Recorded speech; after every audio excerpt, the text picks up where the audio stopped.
1400 সাহাবীদের দিকে তাকিয়ে বিশ্বনবী বললেন, ও সাহাবারা, এটা আমার মায়ের কবর। বিশ্বনবী 1400 সাহাবীরে বললেন, জিয়ারত করার সময় কেউ কিন্তু কান্নাকাটি করতে পারবা না। 1400 সাহাবীকে কান্নাকাটি করতে নিষেধ করে বিশ্বনবী যখন নিজের মায়ের কবরের সামনে দাঁড়ালেন, বিশ্বনবী ছোট্ট বাচ্চার মতো হাউমাউ করে কান্না শুরু করে দিলেন। বিশ্বনবীর কান্না দেখে 1400 সাহাবাও কান্না শুরু করে দিল। বিশ্বনবী 1400 সাহাবীদের দিকে তাকিয়ে ধমক দিয়ে বলে, তোমরা কাঁদো কেন? সাহাবারা বলে, নবী, আপনাকে আমরা অনেক ভালোবাসি। আপনার চোখ দিয়ে দার দার করে পানি নামতে দেখলে আমরা আমাদের দুটি চোখ আর শুকনা রাখতে পারি না। বিশ্বনবী মায়ের আদর পায় নাই, কিন্তু মায়ের কবরের সামনে দাঁড়িয়ে ছোট্ট বাচ্চার মতো কেঁদেছে। মা বাবা আপনার সবচেয়ে বড় পীর, মা বাবা আপনার সবচেয়ে বড় দামি জিনিস। এই পৃথিবীর সব আল্লাহর ওলিগুলা যদি কোরআন খতম করে একটা গ্লাসের পানির মধ্যে ফু দেয়, আর আপনার জনম দুঃখিনী মা যদি শুধু বিসমিল্লাহ পরে আরেকটা গ্লাসের পানির মধ্যে ফু দেয়, আল্লাহর কসম আপনার মায়ের দোয়াটা আগে আগে কবুল হয়ে যাবে। ওগো মা, তুমি এই ধরনের শ্রেষ্ঠ নেয়ামত, তোমারই পদতলে রয়েছে জান্নাত। ঠিক কিনা? এজন্য আল্লাহ বললেন, প্রথম ফয়সালা আমি আল্লাহর ইবাদত করবা, দ্বিতীয় ফয়সালা মা বাবার সাথে ইহসান করবা। কি করবা? ইহসান। সবাই বলেন। এগুলো কোরআনে বর্ণিত টার্মিনোলজি, মানে পরিভাষা, এগুলো মুখস্থ করবেন। দুনিয়াতে কত পরিভাষা মুখস্থ করছেন, কত জ্যামিতির সূত্র মুখস্থ করেছেন, কত ইংরেজি ভাব সম্প্রসারণ মুখস্থ করেছেন, কিন্তু কোরআনের কথাগুলো মানুষ শুনতে চায় না।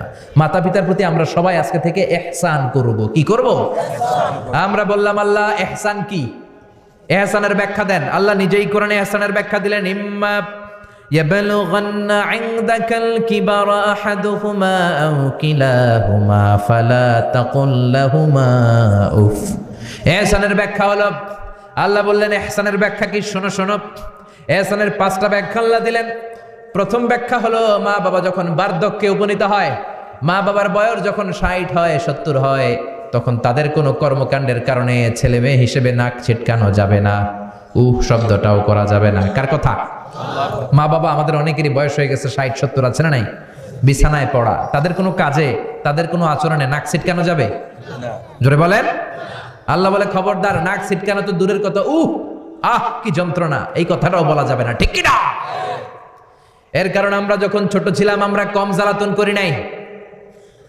আমরা যখন ছোট ছিলাম কম কষ্ট মায়েরে দেই নাই। আপনার কত বছর আগের ঘটনা খেলা আছে? আপনার বয়স যখন 3, কি হয়েছিল? খেলাছে তো 3 বছরের কথা যদি আপনার খেলা না থাকে, আপনার বয়স যখন 2 ছিল কি জ্বালাতন করছেন মনে আছে?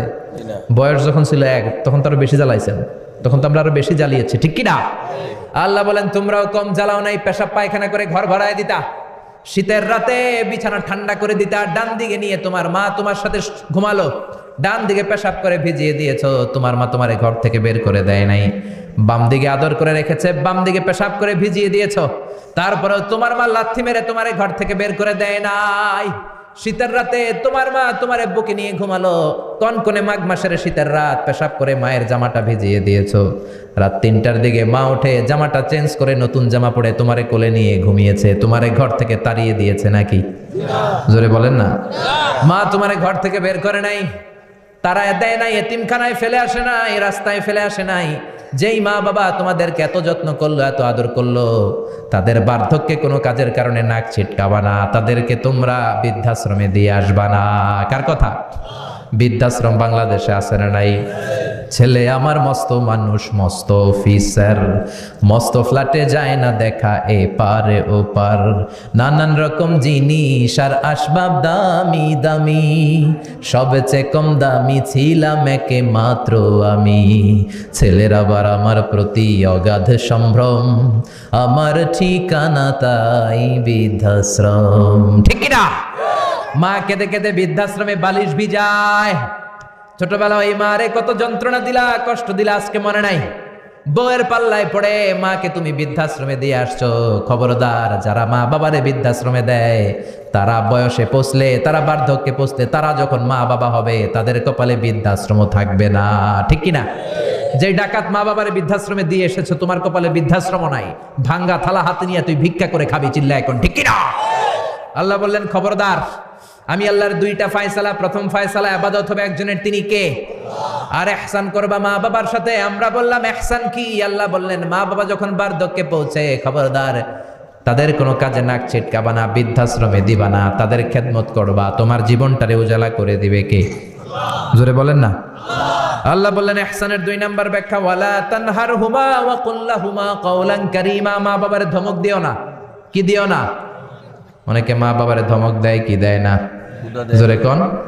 সবার সাথে ভালো আচরণ, ঘরে ঢুকলেই মারে বকা দেয়, গালি দেয়, আছে না নাই? বাবারে ডাকে বুড়া, মারে ডাকে বুড়ি, আছে না নাই?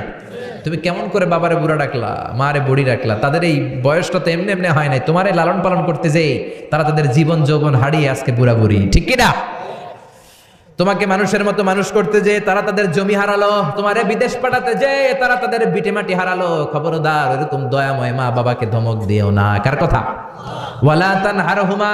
3 নাম্বার ব্যাখ্যা আল্লাহ বললেন ওয়াকুল লাহুমা কাওলান কারীমা। মা বাবার সাথে কোমল আচরণ করো, মোলায়েম ভাষায় কথা বলো, নরম ভাষায় কথা বলো। কি ভাষায়? নরম ভাষায়। অনেকে আছে দেখবেন সবার সাথে খুব মিষ্টি আলাপ, বন্ধু বান্ধবের সাথে ভালো আচরণ, বাজারে গেলে ভালো আচরণ, স্কুলে ভালো আচরণ, ঘরে ঢুকলেই মায়ের গালি দেয়, আছে না নাই? বাপারে গালি দেয়, আছে না নাই? ফ্যান্সি ডিলের টাকার জন্য মারে লাথি মেরা ঘর থেকে বের করে দেয়, এরকম ডাকাত আছে না নাই? আল্লাহ বললেন খবরদার, যত ভদ্রতা তুমি জানো, যত নম্রতা জানো, যত কার্টিসি তুমি জানো, সব কার্টিসি তুমি তোমার মা বাবার জন্য খরচ করবা। এরপর আল্লাহ বললেন ওয়াখফিদ লাহুমা জানাহায যুল্লি মিনার রাহমাতি ওয়া কুর রাব্বিরহামহুমা কামা রাব্বায়ানি সাগীরা। তোমার যত ক্ষমতা আছে, সম্পদ আছে, মা বাবার জন্য বিলিয়ে দাও। বেতন পেলে টাকাটা আগে মায়ের হাতে দাও। বউরে তো দিবেনি, আগে কিছু মায়ের হাতে দিয়ে, ঠিক কিনা? গিফট দিলে আগে মায়ের গিফট দাও, বরকত দিয়ে দিবে কে? মার হাতে তুলে দাও, বরকত আছে না নাই? মায়ের হাতে আগে দিলে ওই বেতনের ভেতরে বরকত ঢুকায় দিবে কে? আর বাবা মা একজন কিংবা 2 জন যদি দুনিয়া ছেড়ে বিদায় নেয়, তাদের কবরের সামনে দাঁড়িয়ে চোখের পানি ছেড়ে পড়তে আরম্ভ করো রব্বির হামহুমা কামা রাব্বায়ানি সাগীরা ওয়া কুর রাব্বির হামহুমা কামা রাব্বায়ানি সাগীরা। ও আল্লাহ, মা বাবা দুজন যেমনি আমাদেরকে আদর করেছে, মা বাবার কবরে তুমিও আমাদের বাবা মা 2 জনকে আদরের চাদরে ঢেকে নিও। পড়েন আমিন। যাদের বাবা মা নাই এই দোয়াটা করবেন, প্রত্যেক নামাজের পরে আব্বা আম্মার জন্য এই দোয়াটা করতে হবে। রাজি আছেন তো? আমরা যারা আব্বা আম্মা হারিয়েছি, আল্লাহ তাদের কবরগুলোরে তুমি জান্নাতের বাগান বানাও। এজন্য মা বাবার সাথে ভালো আচরণ এটা ফরজ। যুবক ভাইয়েরা, রক্ত গরম, মাথা ঠিক থাকে না, মার সাথে কি বলো, বাবার সাথে কি আচরণ করো। যেই বাবা মা তাদের জীবন যৌবন শেষ করলো তোমার জন্য, খবরদার ওই বাবা মারে গালি দিও না। তুমি নামাজি হতে পারো, তুমি আল্লাহর ওলি হতে পারো, হাজী সাহেব হতে পারো, কিন্তু মা বাবা যদি তোমার উপর না খোশ হয়, তোমার দুনিয়াও শেষ, আখিরাতও আমও শেষ, সালাও। এজন্য বিশ্বনবী বললেন সবচেয়ে ভালো আমল মা বাবার সাথে ভালো আচরণ। আরবিতে এটারে বলে বিররুল ওয়ালিদাইন। কি বলে? এক সাহাবী বলল, নবী আইয়ুল আমালি আফদাল, এই পৃথিবীর বুকে সবচাইতে সেরা আমল কোনটা? বিষ্ণু বললেন 3টা। কয়টা? 1 নম্বরে আসসালাতু ফি ওয়াক্তিহা, সময় মতো নামাজ, আজান হওয়ার সাথে সাথে নামাজ পড়বা, এর চেয়ে ভালো কাজ আর নাই, ঠিক কিনা? সালাতে কায়েম করো, সালাতে কায়েম করো, হবে সম্মানী তুমি, হবে জান্নাতি তুমি, হবে সম্মানী তুমি, হবে জান্নাতি তুমি, দিবে কাল হাসরে শীতল ছায়া আরশে আজিম, রাব্বিয়াল আলা রাব্বিয়াল আযীম। সুবহানাল্লাহ পড়েন। 1 নাম্বার হলো আসসালাতু ফি ওয়াক্তিহা, সময় মতো নামাজ পড়া। 2 নম্বরে বিররুল ওয়ালিদাইন, মাতা পিতার খেদমত করা। 3 নম্বরে আল জিহাদু ফি সাবিলিল্লাহ, আল্লাহর রাস্তায় জিহাদ করা। আল্লাহর রাস্তায় জিহাদের দরকার আছে না নাই? আছে। এই 3টা আমল সেরা। নামাজ যেমনি সেরা, মাতা পিতার সাথে ভালো আচরণ সেরা, জিহাদ করা সেরা। আরেক বর্ণনায় বিশ্বনবী বললেন মা বাবার খেদমত করা জিহাদের চেয়ে বেশি দামি। আল্লাহু আকবার। এক সাহাবী বললেন, ইয়া রাসূলুল্লাহ আস্তাযিনুকাল জিহাদ, আমি জিহাদে যাওয়ার অনুমতি চাই। বিশ্বনবী বললেন, বাবা মা কেউ বেঁচে আছে নাকি? সাহাবী বললেন, আছে। বিশ্বনবী বললেন, যাও ঘরে ফিরে যাও, ফাফিহিমা ফাজাহিদ, বাবা মার খেদমত করো। বাবা মার খেদমত করলে ঘরে বসেই জিহাদের সওয়াব পাবা। কি নিয়ামত, চিনি না আমরা, বুঝি না। যতদিন থাকে ততদিন বুঝি না। বটবৃক্ষের মতো আমাদেরকে ছায়া দিয়ে রাখে, আদর দিয়ে, সোহাগ দিয়ে, পরামর্শ দিয়ে, বিপদের সময় আগলে রাখে, ছাতার মতো মাথার উপরে দাঁড়িয়ে থাকে। যার মা নাই সে বুঝে মা না থাকার কি জ্বালা। বন্ধু চলে গেলে বন্ধু পাওয়া যায়, বউ চলে গেলে বউ পাওয়া যায়, টাকা চলে গেলে টাকা পাওয়া যায়। জনম দুঃখিনী মা যদি দুনিয়া থেকে একবার বিদায় নেয়, ওই মারে আর পাওয়া যাবে নাকি? জোরে বলেন। এজন্য বিশ্বনবী বললেন, রেদার রাব্বি ফি রেদাল ওয়ালিদ ওয়া সাখাতুর রাব্বি ফি সাখাতিল ওয়ালিদ। বাবা মা খুশি তো আরশের মালিক খুশি, বাবা মা বেজার তো আরশের মালিক বেজার। এজন্য সব সময় বাবা মারে খুশি রাখার দরকার আছে রাডাই। বিশ্বনবী বলেন, জান্নাতে স্পেশাল দুইটা দরজা আছে, একটার নাম আব্বা, আরেকটার নাম আম্মা। একটা দরজার নাম আল আব, আরেকটার নাম আল উম। এই দুইটা দরজা আমাদের ঘরে আছে না নাই? বিশ্বনবী বলেন, হুমা জান্নাতুকা ওয়া নারুক, বাবা মাই তোমার জান্নাত, বাবা মাই তোমার জাহান্নাম। এখন বাবা মার সাথে কি আচরণ করবা এটা তোমার সিদ্ধান্ত। দ্য ডিসিশন ইজ ইয়োর্স, সিদ্ধান্ত তোমার। তুমি কি ভালো আচরণ করে জান্নাত কামাবা না জাহান্নামী হবা? চিল্লা এখন ঠিক কি না? বাবা মা যদি মুশরিক হয়, বাবা মা যদি হিন্দু হয়, বাবা মা যদি কাফির হয়, তারপরেও বাবা মার সাথে ভালো আচরণের দরকার আছে না নাই? এই বাংলার জমিনে অনেক হিন্দু ফ্যামিলি থেকে হিন্দুর ছেলে মুফাসসিরে কোরআনের তাফসীর শুনে মুফাসসিরের হাতে হাত রেখে কালিমা পড়ে মুসলমান হয়েছে, আছে না নাই? কিন্তু বাবা মা মুসলমান হয় নাই, আছে না নাই? তো ওই বাবা মার সাথে কি খারাপ আচরণ করা যাবে? হিন্দু হোক, ওইটা বাবা মা, ওই বাবা মার দোয়া লাগবে, আশীর্বাদ দিতে হবে। ওই বাবা মার দোয়া ছাড়া তুমি জীবনে কিচ্ছু করতে পারবা না, ঠিক কি না? বিশ্বনবীর শালীর নাম আসমা বিনতে আবি বকর। বুখারীর বর্ণনা, বিশ্বনবীর কাছে এসে বললেন, নবী গো, ইন্নী মুসলিমা, আমি মুসলমান, ওয়া উম্মি মুশরিকা, আমার মা হলো মুশরিকা, আফা আসলুহা, এখন আমি আমার মুশরিক মায়ের সাথে কি ভালো আচরণ করব নাকি? বিশ্বনবী বললেন, ও আসমা খবরদার, তোমার মা মুশরিক হোক কাফের হোক সে তোমার মা, ঠিক কি না? সিলিহা, মা বাবার সাথে ভালো আচরণ করো। সাইয়েদনা ইব্রাহিম, মুসলিম বিশ্বের জাতির পিতা, উলুল আজমি মিনার রসুল, উনি গোটা বিশ্বের মুসলমানদের পিতা, কিন্তু উনার বাপ হচ্ছে কাফের মুশরিক। নাম কি? আজার। আজার ঈমান আনে নাই, কালেমার দাওয়াত গ্রহণ করে নাই, তাই বলে সাইয়েদনা ইব্রাহিম বাবারে গালি দিছে নাকি? মন্দ কথা বলছে? ইয়া আবাতি লিমা তা'বুদু মা লা ইয়াসমা'ু ওয়া লা ইউবসিরু ওয়া লা ইউগনি আনকা শাইআ। বাবারে আদর দিয়ে, সোহাগ দিয়ে, সম্মান দিয়ে বলে, বাবা কেন এই মূর্তির পূজা করো? 10টা হাত এরকম বের করে রেখে, জিহ্বা বের করে রাখে, সামনে মিষ্টি, রসমালাই, দুধমালাই, কত কিছু দিয়ে রাখে, কিচ্ছু খায় না। মূর্তির গায়ে একটা মাছি বসলো, মাছি তাড়াতে পারে না, ঠিক কি না? কেন এই মূর্তির পূজা করেন? যে এই মূর্তি কানে শোনে না, চোখে দেখে না। বাবারে বুঝালেন, কিন্তু বাবারে গালি দেয় নাই। তার মানে বাবা যদি মুশরিক হয়, বাবা যদি কাফির হয়, বাবা যদি হিন্দু হয়, তারপরেও বাবার দোয়া নিতে হবে, ঠিক কি না? বাবা মা দোয়া করলেও কবুল, বদদোয়া করলেও। শুধু দোয়া করলে যদি কবুল হইতো তাইলে তেমন ঝামেলা ছিল না, দোয়া করে না তো কি হইছে? কিন্তু বদদোয়া করলেও তো কবুল, দোয়া করে না, যদি বদদোয়া করে মুসিবত আছে না নাই? বাবা মার ছেলে মেয়েদের দৃষ্টান্ত তরমুজ আর ছুরির মতো। বাবা মা হলো ছুরি, ছেলে মেয়ে তরমুজ। তরমুজ নিচে রেখে উপর থেকে ছুরি মারলে তরমুজ কেটে যায়, আবার ছুরি নিচে ধরে রেখে উপর থেকে তরমুজ ফেললেও তরমুজ কেটে যায়। উভয় অবস্থায় তরমুজের ক্ষতি হয়, ছুরির কিছু হয় নাকি? কথা বুঝতে পেরেছেন? এজন্য বাবা মা অনেক বড় নেয়ামত। বিশ্বনবী বললেন, 3 জিনিসের দিকে নজর করা মাত্রই সওয়াব দেয় কে? 1 নম্বরে আন-নাযার ইলাল মুসহাফ, কোরআনের দিকে তাকানো মাত্র সওয়াব। 2 নম্বরে আন-নাযার ইলাল কাবা, কাবার দিকে তাকানো মাত্রই সওয়াব। 3 নম্বরে আন-নাযার ইলা ওয়াজহিল ওয়ালিদাইন, মাতা পিতার চেহারার দিকে রহমতের নজরে তাকালে কবুল হজের সওয়াব দিবে কে? এখানে হাজী সাহেব আছেন না অনেক? 3 লাখ, 4 লাখ, 5 লাখ দিয়ে হজ করে আসছেন, তো বুকে হাত দিয়ে কেউ বলতে পারবেন, হুজুর আমি 100% আমার হজটা কবুল হয়েছে? কেউ গ্যারান্টি দিতে পারবেন? গ্যারান্টি নাই। কিন্তু মায়ের চেহারার দিকে রহমতের নজর নিয়ে তাকালে, ছোটবেলা আমার মারে আমি কত কষ্ট দিলাম, কত কষ্ট করে ফ্যামিলিটা সামলাতে, যে আমার জনম দুঃখিনী মা, কথাগুলো ভেবে মায়ের চেহারার দিকে একটা নজর দেন, কবুল হজের সওয়াব আপনার আমল নামায় দিয়ে দিবে কে?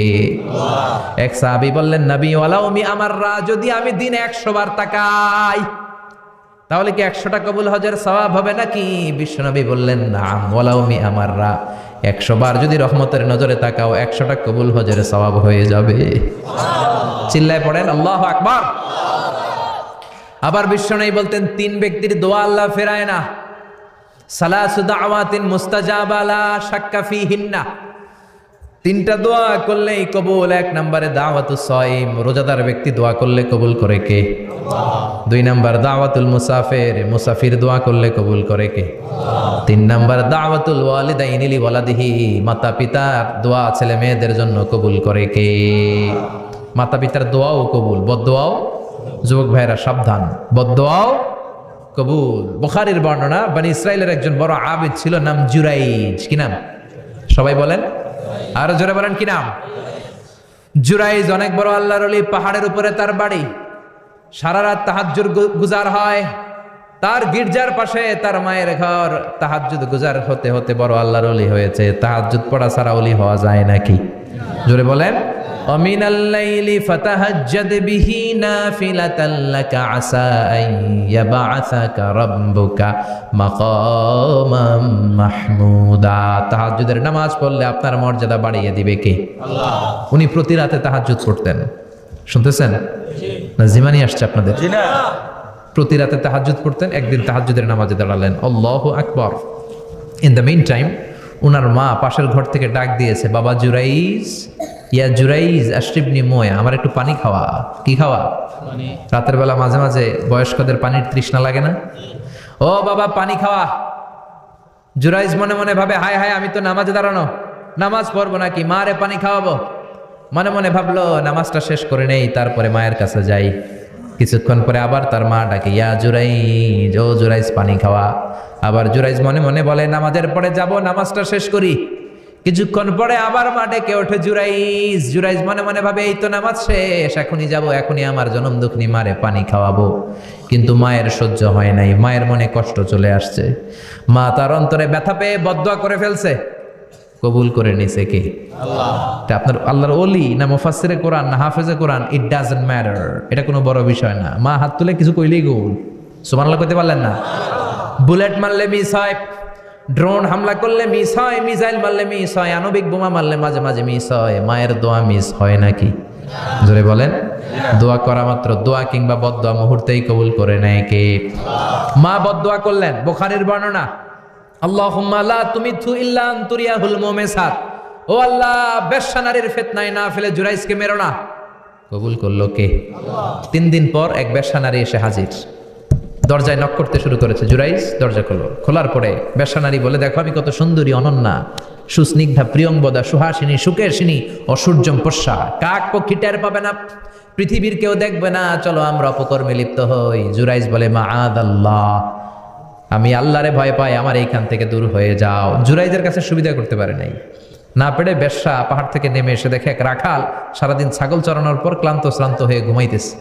রাখাল রে উঠায় বলে, দেখো আমি সুন্দরী, রাখালকে পাইছি তোরে। রাখাল রাজি হয়ে গেছে।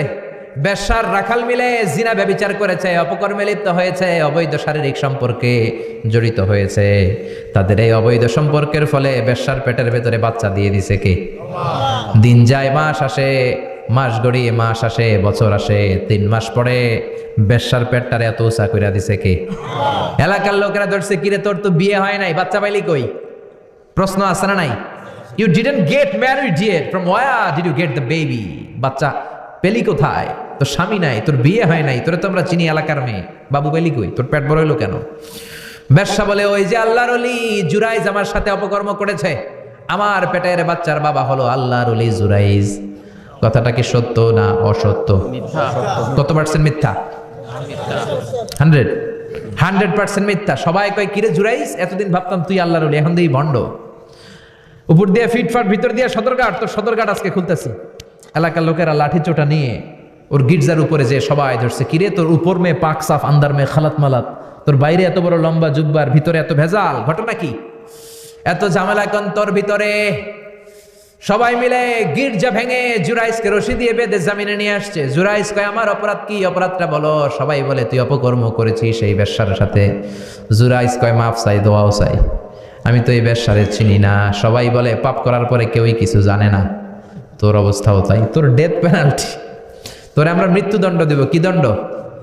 কথা বলেন না? যুগে যুগে মৃত্যুদণ্ড আছে না নাই? জুরাইজ বলে, আল্লাহ কি বিপদে পড়লাম, জীবনে কোনো পাপ করি নাই, কোন পাপের শাস্তি তুমি দাও? জুরাইজ বলে ঠিক আছে মৃত্যুদণ্ড দিও, মরণের আগে মারার আগে 2 রাকাত নামাজ পড়ার সুযোগ দাও। জুরাইজ 2 রাকাত নামাজ পড়ে চোখের পানি ছেড়ে দিয়ে আল্লাহর ডেকে বলে মাবুদ রে, আমি বেশ্যার পেটের বাচ্চারে একটা প্রশ্ন করব, তুমি যদি আল্লাহ এক হও বেশ্যার পেটের বাচ্চার মুখের জবান খুলে দিবা। পারবে আল্লাহ? পারবে? এত ক্ষমতা আল্লাহর। 3 মাসের বাচ্চা তো এরকম গোশতের টুকরো, এটা তো মানুষই হয় না, কথা বলবে কেমনে? এটার মুখ দিয়ে জবান খুলে দিতে পারবে? সাইয়েদনা জুরাইজ 2 রাকাত নামাজ পড়ে বেশ্যারে ডেকে বলে, ও বেশ্যা, তোর পেটের বাচ্চার বাবাকে? কয় আননে।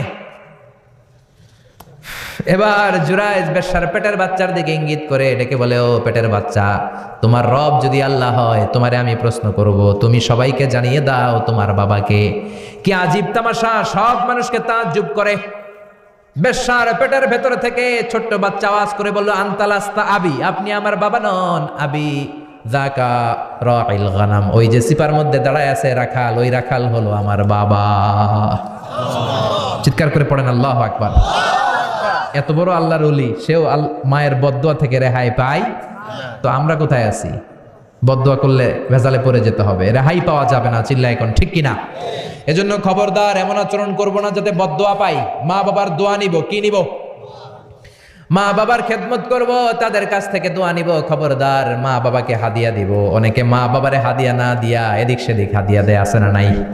মাজারের উপরে যায় মশারি টাঙ্গায়, ওর মায়ের মশাই কামড়ায়, ওর বাপের মশাই কামড়ায়, এরকম ডাকাইত, আছে না নাই? এজন্য আল্লাহ বললেন খবরদার, বিল ওয়ালিদাইনি ইহসানা, মাতা পিতার খেদমত করবা, মাতা পিতার সাথে ইহসান করবা, তাদের কাছ থেকে দোয়া নিবা।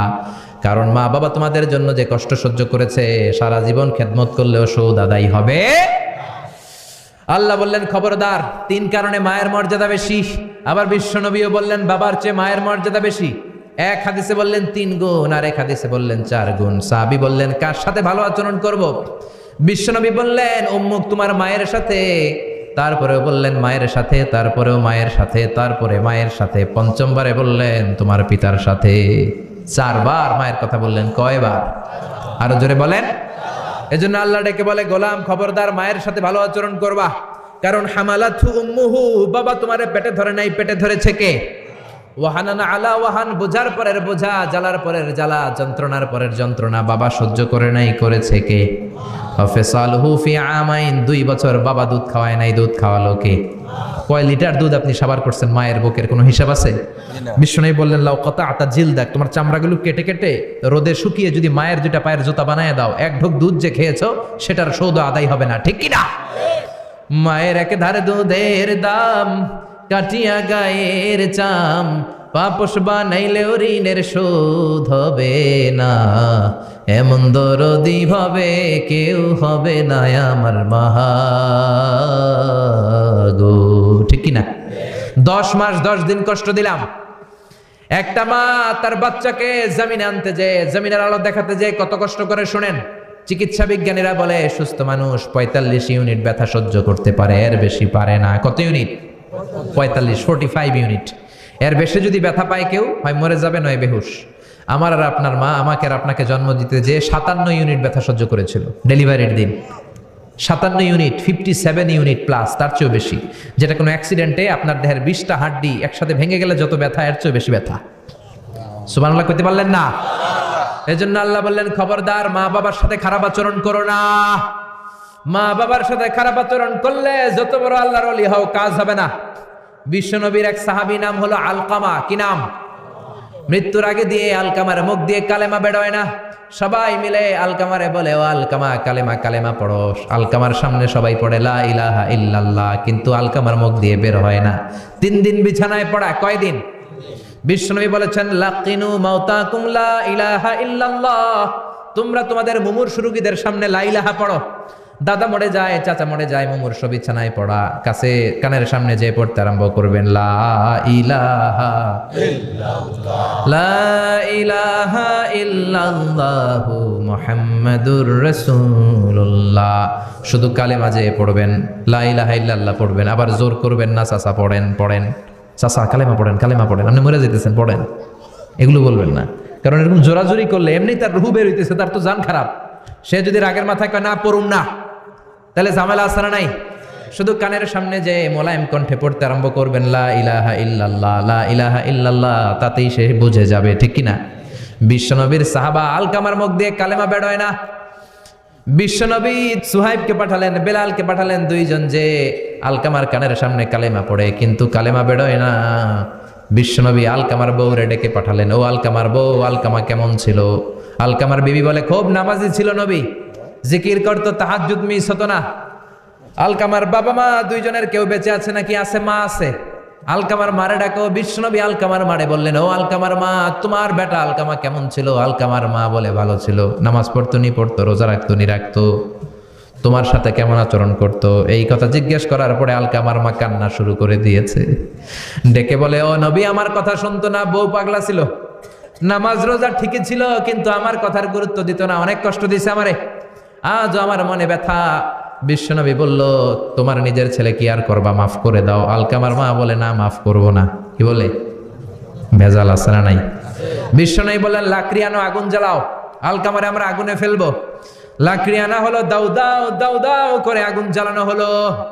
সব সাহাবীরা ধরাধরি করে আলকামারে আগুনে ফেলবে। ইন দ্য মিন টাইম আলকামার মা এসে বিশ্বনবীর পা ধরে বলে, ও নবী, আমার কলিজার টুকরারে আগুনে ফেলবেন না, আমার নারছেরা ধন আলকামা, 10 মাস 10 দিন আমি পেটে ধরেছি, আগুনে ফেলবেন না। বিশ্বনবী বললেন, তাহলে মাফ করছো কিনা বলো। চোখের পানি ছেড়ে দিয়ে বলে, নবী যান, আলকামার ব্যাপারে আমার মনে আর কোনো দুঃখ নাই, আমার ছেলেটারে তারপরেও আপনি আগুনে ফেলবেন না, আমি আমার আলকামারে মাফ করে দিলাম। আলকামার মা আলকামার মাফের ঘোষণা যখন দিয়েছে, আলকামা চিৎকার করে পড়তে শুরু করেছে, লা ইলাহা ইল্লাল্লাহু মুহাম্মাদুর রাসূলুল্লাহ সাল্লাল্লাহু আলাইহি ওয়াসাল্লাম। মা বাবার সাথে বেয়াদবি করলে মরার আগে মুখে কালেমা বেরোবে না, চিল্লায় এখন, ঠিক কি না? এজন্য আপনি যত বড় আল্লাহর ওলি হন, যত বড় মানুষ হন, মা বাবার সাথে খেদমতের দরকার আছে না নাই? সাইয়েদনা ইব্রাহিম ওনার ছেলে ইসমাইলরে দেখতে গেলেন, অনেক দিন পরে দেখতে গেলেন। ওই দিন বাড়িতে সাইয়েদনা ইসমাইল বাড়িতে নাই, বনে গিয়েছে শিকার করার জন্য। বাড়িতে সাইয়েদনা ইসমাইলের বিবি সাইয়েদনা ইব্রাহিম ঘরের দরজার বাইরে থেকে সালাম দিয়ে বললেন, আসসালামু আলাইকুম। ভেতর থেকে কর্কশ গলায় একটা মেয়ে সালামের উত্তর দিয়ে বলল, ওয়া আলাইকাস সালাম। গলার মধ্যে কোনো মায়া নাই, মহব্বত নাই। জিজ্ঞেস করলো সাইয়েদনা ইব্রাহিম, মা কেমন আছো? কাইফা হালুকিয়া উম্মি। মেয়েটা কয়, বেশি সুবিধার না, তোমাদের খাওয়া দাওয়া কেমন চলে? ভালো না। তোমার জামাই কই? বনে গেছে। এবার মেয়েটা বলতেছে, আমনে কেডা? সাইয়েদনা ইব্রাহিম বলে, আমি কে চিনবা না? ইদা জা যাওজুকা মিনাল গাবা, স্বামী যখন বন থেকে ফিরবে, ফাকরাই আলাইহিস সালাম, তোমার স্বামীর একটা সালাম দিবা। ওয়া মুরিহি আইগাইরা আতাবাতা বাবিহি, আর বলবা ঘরের দরজার চৌকাটটা যেন তোমার স্বামী পাল্টে দেয়। এই কথা বলে বুখারীর বর্ণনা। কিসের হাদিস? বুখারীর হাদিস। ইব্রাহিম চলে গেলেন। ইসমাইল আসার পরে বিবি বলতে আরম্ভ করছে, দুপুরবেলা একটা বুড়া আইছিল। বুড়া কে আইছিল? সাইয়েদনা ইসমাইল বলে, কোন বুড়া আসছে? কি বলছে? বিবি বলে, আপনারে সালাম বলছে। ওয়ালাইকুমুস সালাম। আর কি বলেছে? আর বলছে ঘরের দরজার চৌকাট যেন আপনি পাল্টে ফেলেন। এই কথা বলার পরে সাইয়েদনা ইসমাইল চিৎকার দিয়ে বলে, ও কি করলি তুই? নিজের কপাল পড়লি, নিজের কপালে নিজে কুড়াল মারলি।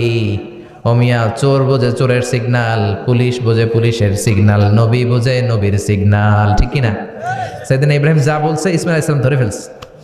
ডেকে বললে, এটা বুড়া না, এটা তোর শ্বশুর, এইটা আমার বাবা ইব্রাহিম খলিল। আমার বাবা যা বলেছে, সিগন্যালটা তো গ্রিন সিগন্যাল না, এটা তো রেড সিগন্যাল, এটা তো বিপদ সংকেত। আমার বাবা যা বলেছে এর মানে হলো তোরে যেন আমি তালাক দেই। Get out, get out, I divorce you, তোরে তালাক দিয়ে দিলাম। বাবার খুশির জন্য তালাক দিয়ে দিস। আপনার আব্বাও যদি আপনার বউরে এমনি তালাক দিয়ে ফেলতে বলে, দিবেন নাকি? আবার দিয়া ফেলেন, দিয়েন না, মুসিবত আছে। আপনার বাবাও বাবা, সাইয়েদনা ইসমাইলের বাবা, ইব্রাহিমও বাবা, ঠিক কিনা? সাইয়েদনা ইব্রাহিম মন গড়া কথা বলতেন না, আকাশ থেকে ওহী আসলে বলতেন। এই জন্য আপনার বাবা যদি বলে বউরে তালাক দিয়েন না, খবরদার, বাবারেও বুঝাইবেন, বউরেও বুঝাইবেন, ঘরে সংলাপ করবেন, সমঝোতা করবেন। আমাকে দুই নেত্রী সংলাপ করে না তো কি হয়েছে, আমরা সংলাপ করব, ঠিক কিনা? ঘরে ঘরে আমরা সংলাপ শুরু করব, মিলাই দিবেন, হ্যাঁ, বুঝাই দিবেন, বাবারও বুঝাবেন, বউরেও বুঝাবেন। তালাক দেওয়ার ইসলামী যে সিস্টেম, এটা কেউ মেনটেন করলে পৃথিবীতে কোনো তালাকই থাকবে না, ডিভোর্স রেট একেবারে কমে যাবে। এখন ঘরে ঘরে তালাক, ঠিক কিনা? তালাক দেওয়ার সিস্টেম হচ্ছে ৫ম স্টেপে যে তালাক, পঞ্চম ধাপে প্রথম ধাপ হচ্ছে ফাইদুহুন্না, বউয়ের সাথে ঝগড়া হইলে ফাইদুহুন্না, বউরে কক্সবাজার বেড়াইতে নিয়ে যাও, বসুন্ধরায় শপিং করে দিবা, নানির লইয়া ঘুরতে যাবেন যমুনা ফিউচার পার্কে, নানিরে বেনারসি শাড়ি কিনা দিবেন, কসমেটিক্সের বক্স কিনা দিবেন। এই জন্য বললো ফাইদুহুন্না, বেপরদায় চললে ওয়াজ করবেন, নসিহত করবেন, বুঝাবেন। এই জন্য বউয়ের সাথে যদি ঝগড়া হয় তালাক না, ইসলাম প্রথমে বলছে ফাইদুহুন্না, ওয়াজ করেন, বুঝান, ঘুরতে নিয়ে যান, শাড়ি কিনে দেন। এতেও যদি লাভ না হয় ওয়াহজুরুহুন্না ফিল মাদাজি, বিছানা আলাদা করেন, বউ থাকবে এক ঘরে, আপনি থাকবেন আরেক ঘরে, হয়তো এই বিচ্ছেদের কারণে ভুল বোঝাবুঝি ভেঙে যাবে, স্ত্রী ফিরে আসবে, ঠিক কিনা? এতেও কাজ হয় না। তারপরে আল্লাহ বললেন ওয়াদ্রিবুহুন্না, এবার একটু শাসন করেন, ঘুরতে নিলেন কাজ হয় না, শাড়ি কিনা দিলেন কাজ হয় না, রোম আলাদা করলেন এরপরও কাজ হয় না, এরপর ওয়াদ্রিবুহুন্না, শাসন করেন। অনেকে এটার অর্থ করে বউরে পিটাও না, পিটানো না, বিশ্বনবী কোনোদিন বউয়ের গায়ে হাত দেয় নাই, ঠিক কিনা? এই অদ্রিবুহুন্নার শাব্দিক অর্থ হলো পিটাও, কিন্তু পারিভাষিক অর্থ হলো স্ত্রীকে একটু শাসন করো।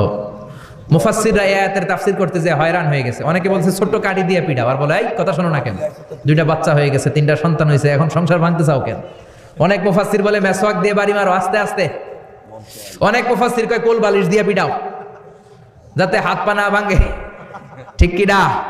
ওয়াদ্রিবুহুন্না, শাসন করো, শাসনও যখন কাজ হয় না, তারপরে আল্লাহ বললেন ফাবাআসু হাকামাম মিন আহলিহি হাকামাম মিন আহলিহা, উভয় পক্ষের মুরব্বীরা বসবে, মিলায় দেওয়ার চেষ্টা করবে, এত কাজ হয় না, 4টা স্টেপ শেষ, 5ম স্টেপে তালাক। তাও রাগের ছোট যে আমরা বলে দিই 3 তালাক 22 তালাক, এভাবে না, তালাক 2 ধরনের, তালাক আর সুন্নি, তালাক আল বেদঈ, একটা সুন্নতি তালাক আর একটা বেদাতি তালাক। বেদাতি তালাক দেয়া যাবে না, সুন্নতি তালাক দিবেন। মানে প্রতি মাসে একটা, আপনার বউয়ের যখন মাসিক হয় না, যখন পিরিয়ড হয় না, আপনার বউ যখন সুস্থ আছে, ক্লিন আছে, তখন এক তালাক, 1 মাসের মধ্যে ফিরে আনার সুযোগ আছে না নাই? 1 মাস পরে দিবেন দ্বিতীয় তালাক, 2য় মাসেও ফিরে আনার সুযোগ আছে না নাই? ঘরে রাখবেন, হয়তো বিবিরে দেখে আপনার মনে ভালোবাসা জমবে, বিবির মন নরম হয়ে যাবে, বিবিকে ফিরে আনা যাবে। 3য় মাসে 3 তালাক যখন দিবেন, আর ফিরে আনার সুযোগ নাই। এটাকে বলে আত-তালাক আল বাইন আল বাইনুনা, এরপরে আর ফিরে আনার সুযোগ নাই। এই প্রসিডিউরগুলো যদি মেনটেন করেন তালাক হবে? তালাক হওয়ার সুযোগ আছে? এজন্য এগুলো মেনটেন করে তালাক দিবেন, ডিভোর্স রেট কমে যাবে। ওমরে ফারুকের জামানায় এক লোক তার স্ত্রীকে 100 তালাক দিছে। কয় তালাক? এরকম ডাকাত বাংলাদেশেও আছে না নাই? 100 তালাক দিছে। এখন ওয়াইফ যে ওমরে ফারুককে বিচার দিছে, ওমরে ফারুক বললো তোমার হাজবেন্ডকে ডেকে আনো। ডেকে আনা হলো, কিরে কয় তালাক দিছস? কয় 100 তালাক। দিবি 3 তালাক, 100 তালাক দিছস কেন? কয় মেজাজ গরম আছিল। ওমরে ফারুক বলে ঠিক আছে, বিচার হলো 3 তালাকে তোর বউ তালাক, বাকি 97 তালাক এখন তোর পিঠে পড়বে। সুবহানাল্লাহ পড়েন। এরকম যদি মাইট দেওয়া যেত জায়গা মতো, সব তালাক বন্ধ হয়ে যেত। চিল্লায় বলেন ঠিক কিনা? এজন্য আপনার বাবা যদি বলে ও বাবা তোর বউরে তালাক দে, তালাক দিবেন না, বুঝাবেন, বাবারেও বুঝান, বউরেও বুঝান, বরকত দিবে কে? সাইয়েদনা ইব্রাহিম বললেন ঘরের দরজার চৌকাঠ পাল্টে ফেলবো। মনে আছে ঘটনা? না ভুলে গেছেন বোধহয়। তালাক দিয়ে দিলেন বিবিকে। নতুন সংসার শুরু হলো, আরেকটা বংশীয় নেককার মেয়েকে বিয়ে করলেন। 3 বছর পর সাইয়েদনা ইব্রাহিম আবার বেড়াতে আসলেন। আজকেও সাইয়েদনা ইসমাইল বাসায় নাই। সাইয়েদনা ইব্রাহিম সালাম দিলেন, আসসালামু আলাইক। এবার জাদুমাখা কণ্ঠে, কুকিল কণ্ঠে, মোলায়েম কণ্ঠের একটা মেয়ে ঘরের ভেতর থেকে বলে ওয়ালাইকুমুস সালাম। ওয়ালাইকুমুস সালাম। সাইয়েদনা ইব্রাহিম বললেন কাইফা হালুকিয়া উম্মি, মা কেমন আছো বলো বলো। মেয়েটা বলে আলহামদুলিল্লাহি আলা কুল্লি হাল, সব অবস্থায় আলহামদুলিল্লাহ। সুবহানাল্লাহ পড়ে। সংসার কেমন চলে? কয় খুব ভালো। খাওয়া দাওয়ার অবস্থা কি? কয় আরো ভালো। এবার মেয়েটা বলে কে আপনি? এই মরুভূমির মাঝখানে রৌদ্রের মধ্যে দাঁড়িয়ে দাঁড়িয়ে কথা বলেন, কেউ তো কোনোদিন আমাদের খোঁজ নিতে আসে না, কে আপনি? ঘরে আসেন। সাইয়েদনা ইব্রাহিম বলে না, আমার পরিচয় দিব না, ঘরেও আসবো না। মেয়েটা বলে আপনি যদি ঘরে না আসেন আমি কিন্তু রাগ করব। সুবহানাল্লাহ কোন। জোর করে ঘরে নিলেন, শরবত খাওয়ালেন, খেজুর খাওয়ালেন, রুটি খাওয়ালেন, মাংস খাওয়ালেন। সাইয়েদনা ইব্রাহিমও চোখের পানি ছেড়ে দোয়া করলেন, ও মিয়া এটাও মাইয়া আগেরটাও। আহা, বেশ কম আসরা নাই আছে। সাইয়েদনা ইব্রাহিম মাথায় হাত বুলিয়ে দিয়ে দোয়া করলেন আর বললেন ইযা জাআ যাওজুকা মিনাল গাবা, তোমার স্বামী যখন বন থেকে ফিরে আসবে, ফাকরাই আলাইহিস সালাম, তোমার স্বামীর একটা সালাম দিবা। ওয়া মুরিহি আন ইউসবিতা আতাবাতা বাবিহি, আর বলবা ঘরের দরজার নতুন চৌকাঠ যেন জীবনেও না পাল্টায়। চলে গেলেন। ইসমাইল আসলেন। বিবি বলল নুরানি চেহারার এক আল্লাহর ওলির মতো মুরব্বী লোক আসছিল। মুরব্বী আসছে শুনে ইসমাইল তো ভয় পেয়ে গেলেন। কিরে, আগে তো একটা ঘটনা ঘটছে, ঠিক কিনা? কেমন আচরণ করেছিস বল। বিবি বলে আপনি ভয় পাবেন না, আমি খুব ভালো আচরণ করেছি, আপ্যায়ন করেছি। তিনিও খুশি হয়ে আমার মাথায় হাত বুলিয়ে দোয়া করে দিয়েছেন আর বলেছেন, ঘরের দরজার নতুন চৌকাঠ যেন জীবনেও আপনি না পাল্টান। সুবহানাল্লাহ। সাইয়েদনা ইসমাইল বিবিকে জড়িয়ে ধরলেন, বিবিকে জড়িয়ে ধরে বললেন, ও বিবি, তুই তো পরীক্ষায় গোল্ডেন এ প্লাস। কি এ প্লাস? যেই মুরব্বী লোকটা এসেছিল সাধারণ কোনো মানুষ নয়, তোমার শ্বশুর আমার বাবা ইব্রাহিম খালিল। আমার বাবা যেই কথা বলে গিয়েছেন, যে ইঙ্গিত দিয়েছেন, এটা তো গ্রিন সিগন্যাল। আমার বাবা বলেছেন তোমার যেন কোনোদিন তালাক না দেই, তোমার যেন ছেড়ে না দেই। এই যে তোমার হাতটা দুনিয়ার বুকে ধরলাম, জান্নাতে যেন তোমার হাত ধরেই দুজনে জান্নাতে ঢুকে যায়। এজন্য বাবা মায়ের দোয়ার দরকার আছে না নাই? মায়ের দোয়ার চেয়ে বড় দোয়া আছে নাকি? জোরে বলেন। সাইয়েদনা মূসা আলাইহিস সালাম আল্লাহরে বললেন, আল্লাহ, মাইয়াকুনু জালিসি ইয়াউমাল কিয়ামা, কিয়ামতের দিন আমার সাথী কে হবে? আল্লাহ বললেন, সাহিবুকা ফিল জান্নাতি জাজ্জার, কিয়ামতের দিন তোমার সাথী হবে একজন কসাই। কে হবে? জোরে বলেন না। সাইয়েদনা মূসা আলাইহিস সালাম একটু ফেড়া হলেন, কিরে কসাই কেন আমার সাথী হবে? আমি নবী মানুষ, নবী হবে আমার সাথী, আল্লাহর ওলিরা হবে আমার সাথী, কেন কসাই হবে আমার সাথী? রব্বুল আলামিন বললেন, মুসা যাও নিজেই যে দেখে আসো কেন কসাই হবে তোমার সাথী। সাইয়েদনা মূসা আলাইহিস সালাম কসাইয়ের দোকানে গেলেন, যে দেখে না কসাইয়ের স্পেশাল কোনো আমল নাই, খালি গোশত কাটে। কি কাটে? সারাদিন গোশত কাটার পরে বিকেলবেলা বড় একটা গোশতের টুকরা নিয়ে প্যাকেট করে বাড়ির দিকে রওনা হয়। সাইয়েদনা মূসা আলাইহিস সালাম তিনিও কসাইয়ের পেছনে পেছনে ছদ্মবেশে রওনা হয়ে যায়। কসাই বাড়িতে ঢুকার পরে সাইয়েদনা মূসা আলাইহিস সালাম দরজায় নক করতে লাগলেন। কসাই দরজা খুলে দিতে লাগলো। সাইয়েদনা মূসা আলাইহিস সালাম পরিচয় গোপন করে বলে, আমি একজন মুসাফির, আজকে রাতে ও কসাই ভাই আপনার বাড়িতে থাকতে চাই। কসাই বলে, আহলান সাহলান, আসেন, এই ঘরের মধ্যে বসেন, পাশের ঘরে আমার একটু কাজ আছে। পাশের ঘরে যে কসাই মাচার উপর থেকে বৃদ্ধা একটা নারীকে নামিয়ে নিজ হাতে গোসল করে টাওয়াল দিয়ে গা মুছে গোশত রান্না করে রুটি বানিয়ে রুটি আর গোশত এই বৃদ্ধা মহিলার মুখের মধ্যে তুলে দেয়।